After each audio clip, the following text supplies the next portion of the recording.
आज शिव महापुराण जी की कथा के क्रम में आज शिव महापुराण के कुमार खंड का आज दूसरा अध्याय। इस अध्याय का नाम है सरकंडे के वन में कार्तिकेय का अवतार। विष्णु तथा देवताओं की स्तुति सुनकर शंकर भगवान इन लोगों के निकट आ गए और सभी ने, ब्रह्मा विष्णु सहित सभी देवताओं ने शंकर भगवान के चरण छुए हैं और उनका चरण स्पर्श करने को उपरांत उनको प्रणाम किया। तब सभी देवता लोग कहे कि हे महादेव, हम सबकी तारकासुर से रक्षा करिए, तारकासुर का विनाश करिए। तब शिव जी ने कहा, हे विधाता और हे विष्णु भगवान, भावी कभी मिटती नहीं है। जो होनहार है वो हो कर रहता है। भावी का निवारण कोई नहीं कर सकता। जो होने वाला है उसको कोई समाप्त नहीं कर सकता। इसलिए जो होना है वो तो हो कर रहेगा। इस समय जो भावी उपस्थित हो गया है उसको सुनो। जिसको भी मेरे वीर को धारण करना हो वो तुरंत बोले, क्योंकि मैं अपने वीर का त्याग करने जा रहा हूँ। इतना कहते ही शंकर भगवान ने अपना वीर पृथ्वी पर गिरा दिया। तब देवताओं ने अग्नि को वीर धारण करने के लिए प्रेरित किया। तब अग्नि ने कबूतर बनकर अपने चोंच से शिव वीर को निगल लिया। जब शिव जी को मंदिर में आने में विलंब हुआ, तब पार्वती देवी को जब ये पता चला कि शिव जी देवताओं से मिलने गए हैं, तो वो बहुत क्रोधित हुई और वहाँ पहुंचकर कहती कि हे देवगणों, तुम लोग बहुत बड़े दुष्ट हो, बहुत स्वार्थी हो। तुम लोग केवल अपने स्वार्थ को सिद्ध करते हो, उसके लिए ही साधन किया करते हो। तुम लोगों के कारण आज मेरा जो विहार चल रहा था वो आज भंग हो गया। इस कारण आज मैं बंध्या हो गई हूँ। अतः दुख देने के कारण हे देवताओं, इसी प्रकार आप लोग भी दुख को प्राप्त होगे। क्रोधित पार्वती देवी ने विष्णु भगवान सहित सभी देवताओं को श्राप दे दिया। कहा कि आज से सभी देवताओं की स्त्रियां बांझ रहेंगी। मेरा विरोध करने वाला कभी सुखी नहीं होगा। जब पार्वती देवी को ये पता चला कि शिव जी का वीर पृथ्वी पर गिर गया, जिसको अग्नि ने कबूतर बनकर अपनी चोंच से निगल लिया, तो उनको और क्रोध आ गया और क्रोध में कहती कि हे अग्नि, आज से तुम सर्वभक्षी होकर सदैव दुख को प्राप्त करते रहोगे। तुम्हें शिव तत्व का ज्ञान कभी नहीं होगा। तुम देवताओं के कार्य करने के बाद भी तुम्हें लोग मूर्ख कहेंगे। तुमने शिव वीर का भक्षण करके तुमने अच्छा नहीं किया। अग्नि ने शिव वीर को धारण कर लिया, निगल लिया था। अब वो गर्भवती हो गया।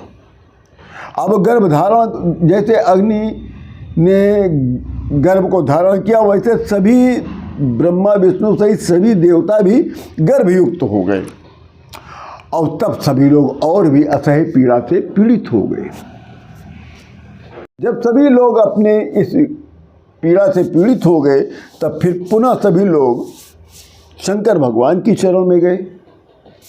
तो समस्त देवताओं ने कहा कि हे महादेव, ये आपकी दुरत्यय माया है, जिस कारण हम लोग गर्भयुक्त होकर असह्य वीर की पीड़ा को सह रहे हैं, उसकी ज्वाला में जल रहे हैं। एक आप ही हैं जो इस पीड़ा से मुक्ति दिला सकते हैं। अतः हे महादेव, हम लोगों को सुख प्रदान करें।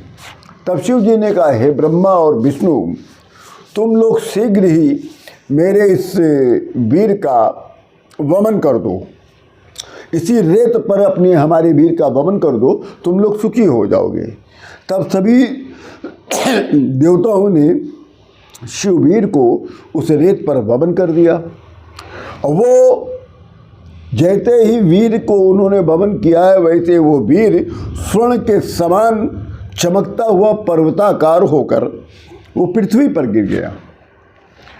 और जैसे पृथ्वी पर गिरा तो सभी देवता लोग सुखी हो गए, परंतु अग्नि अभी तक सुखी नहीं हुआ। तब उसने हाथ जोड़कर शंकर भगवान से कहा, हे नाथ, मैं तो आपका मूर्ख सेवक हूँ, मेरे अपराध को क्षमा करके मेरा भी कल्याण करें।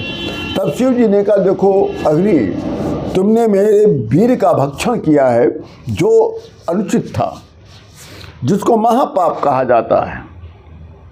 अतः मेरी शरण में आ गए हो, इसलिए तुम मेरे इस वीर को किसी स्त्री की योन में जाकर त्याग कर दो तो तुम सुखी हो जाओगे।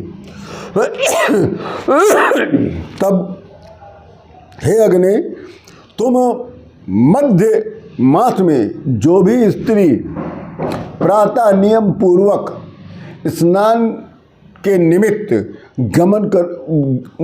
जाएगी, तो वहीं पर अगर गमन करोगे तो वो स्त्री गर्भवती हो जाएगी और तुम सुखी हो जाओगी। उसी समय माघ मास में सप्त ऋषियों की पत्नियां स्नान करने के लिए उपस्थित थीं। उसमें से 6 ऋषियों की पत्नियां स्नान करने के बाद उनको बहुत तेज ठंडक लगने लग गई, वो कांपने लग गई। तो सामने अग्नि जल रहा था, उसी के पास चली गई, जबकि उनको वहाँ जाने के लिए अरुंधति देवी रोक रही थी। फिर भी चूंकि इतनी ठंडक थी कि वो लोग चली गई। और वहीं पर अग्नि देवता ने शिववीर को उनके रोम के द्वारा, उनकी स्त्रियों के रोम के द्वारा उनके अंदर शिववीर का गमन कर दिया। अब जैसे ही अग्नि ने उन 6 सप्तऋषियों की स्त्रियों को शिववीर का गमन किया है, वैसे ही अग्नि देवता सुखी हो गए, शांत हो गए। तब 6 सप्तऋषियों की पत्नियां गर्भवती हो गई, और जैसे गर्भवती हुई वैसे उनको असह्य पीड़ा की प्राप्ति हो गई। तब उन्होंने अरुंधति को बताया। तब अरुंधति ने उनको समझाया और उनके वीर को उन्होंने हिमालय के पर्वत के पृष्ठभाग में त्याग करवा दिया। और जैसे ही शिववीर हिमालय के पृष्ठभाग में गिरा, वैसे हिमालय भी कंपायमान हो गया।